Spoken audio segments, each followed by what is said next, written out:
Fala galera, beleza? Esse final de semana nós tivemos na Europa o chamado final de semana de abertura, Opening Weekend. Tá? Por que de abertura? Abertura das provas clássicas. Então nós tivemos no sábado a Omloop Het Nieuwsblad. Eu falei aqui dessa prova para vocês. E é uma prova que passa por vários setores de paralelos e vários bergs, várias subidas. E o final dela é muito interessante porque ela recria o final do Tour de Flandres, da Ronde van Vlaanderen, de antes de 2013, 2010, eu lembro, quando o Fabian Cancellara e o Tom Boonen entraram só os dois ali no Mur de Van de Gerasbergen e o Cancellara largou ele e foi embora sozinho. E tivemos uma prova fantástica, a primeira prova muito nervosa, todo mundo quer ganhar, todo mundo tá indo pra cima, não tem essa de ir só lá competir. E o vencedor que falou que ia pra prova sem as facas nos dentes, né, ia pra tentar fazer alguma coisa, mas não ia, doido pra ganhar, fez uma apresentação de luxo. A gente teve o Wout van Aert, a equipe Jumbo-Visma fez uma estratégia muito legal. Por quê? Dois caras fortes, né, o Tiesj Benoot e o Van Aert. O Tiesj Benoot é um cara que sempre andou bem em clássicas, já ganhou Strade Bianche, que aliás é sábado agora, e ele entrou sozinho no Mur, né, e foi pego no final. Na hora que eles chegaram, que o grupo chegou ali para pegar o Tiesj Benoot, quando acaba o Mur Van Gerasbergen tem uma descida, uma estradinha bem estreita, e aí depois os caras entram numa parte onde você tem uma subida que é o Bosberg. Só que antes de chegar na parte de paralelo, ela já tem uma parte de asfalto, e nessa parte de asfalto já o Wout van Aert atacou o grupo grande e, cara, a bicha já começou a abrir. Na hora que ele entrou na parte de paralelo, ele continuou a acelerar e foi abrindo.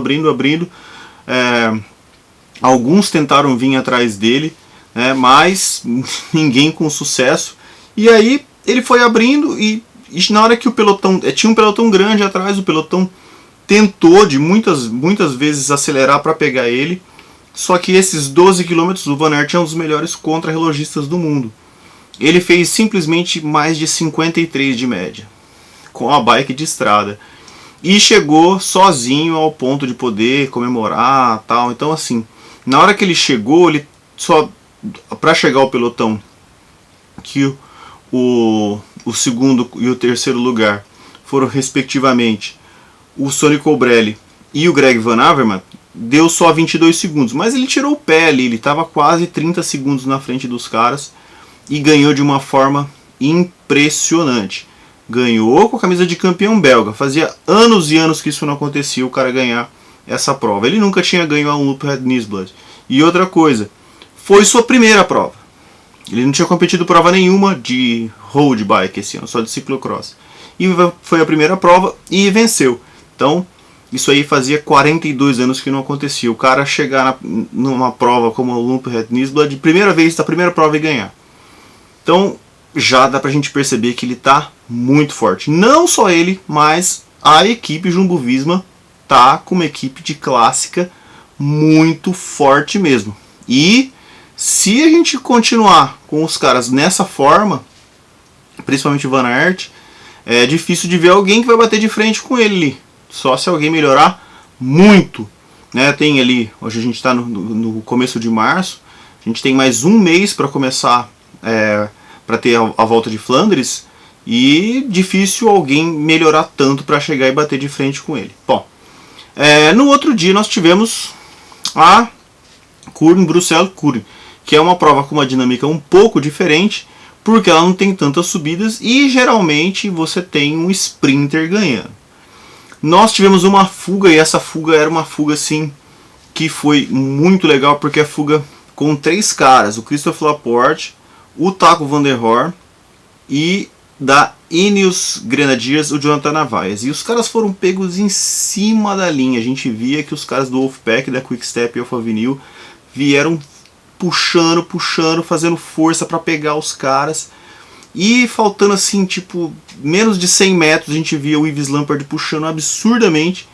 E o Fabio Jacobsen conseguiu partir e cruzou a linha de chegada e ganhou e conseguiram passar em cima dos caras. Então os caras não conseguiram vencer depois de uma fuga de vários e vários quilômetros e um final assim emocionante. Então o Fabio Jakobsen foi o primeiro, o Caleb Ewan o segundo e o Hugo Hofstetter o terceiro. Isso aí na Kuurne-Bruxelles-Kuurne. Então dessas duas provas a gente tem algumas conclusões.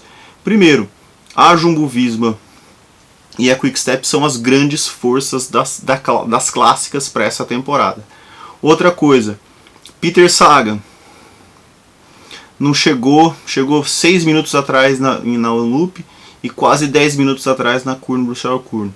Ou ele está muito mal, ele vai melhorar muito, o que eu acho difícil, ou acabou o gás lá do Peter Sagan para os fãs dele, infelizmente. Acho que vai ser difícil ele ganhar alguma coisa essa temporada. Alguns caras também mostrando ali um pouco de força, mas ninguém com a força, ninguém para bater de frente com o Wout van Aert. Lembrando que um cara que estava subindo junto com ele no muro, mas não sobe tão bem quanto ele, ganhou o GP Le Samyn, que é o Matteo Trentin, um cara muito forte nas clássicas, ganhou o GP Le Samyn. E outros caras, provas de sprint, por exemplo, Caleb Ewan, Fabio Jakobsen, para Milan-San Remo. Agora para clássica de paralelo, aí eu acho difícil alguém bater de frente com ele.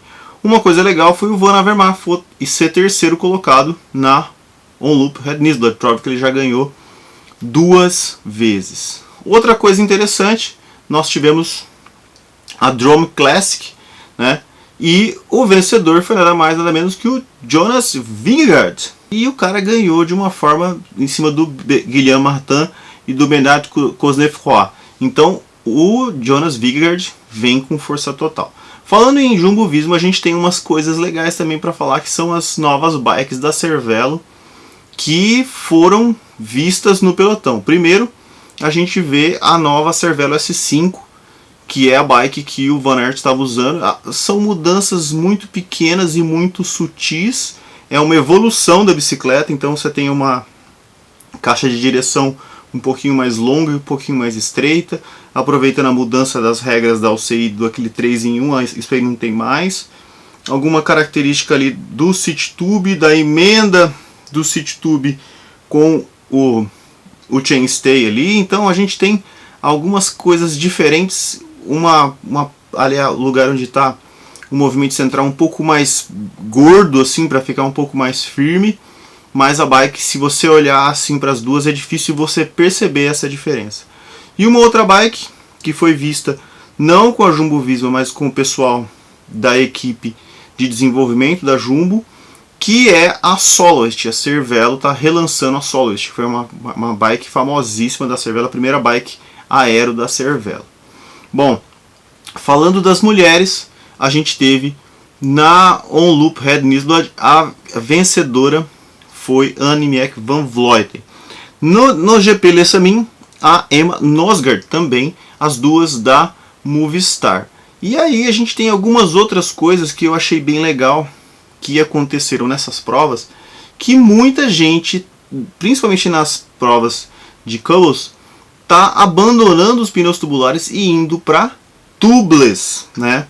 Então a gente vê aqui agora que muita gente usando, quase todos, na verdade todos estão usando bikes com freio a disco, né? O último aqui usava bikes com freio no aro, a Ineos não está usando mais, então todo mundo já usando freio a disco.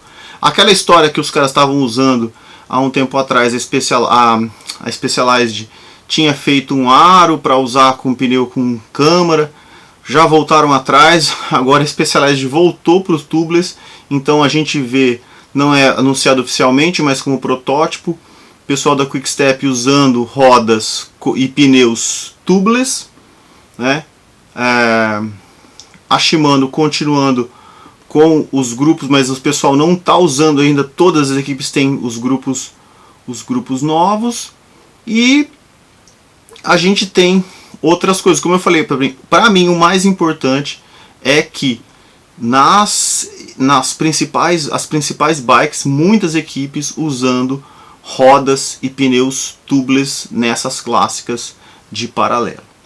No sábado agora a gente já tem Strade Bianche, depois começa Paris-Nice, Milan-San Remo, depois Tour de Flandres, e aí o negócio não para mais, né? Até o Tour de Flandres vou falar com vocês, mas eu vou correr a Paris-Roubaix Esportiva, então eu vou estar de lá da Europa falando para vocês um pouquinho e fazendo material, tanto aqui no canal como no Instagram, então fique de olho. Beleza, galera?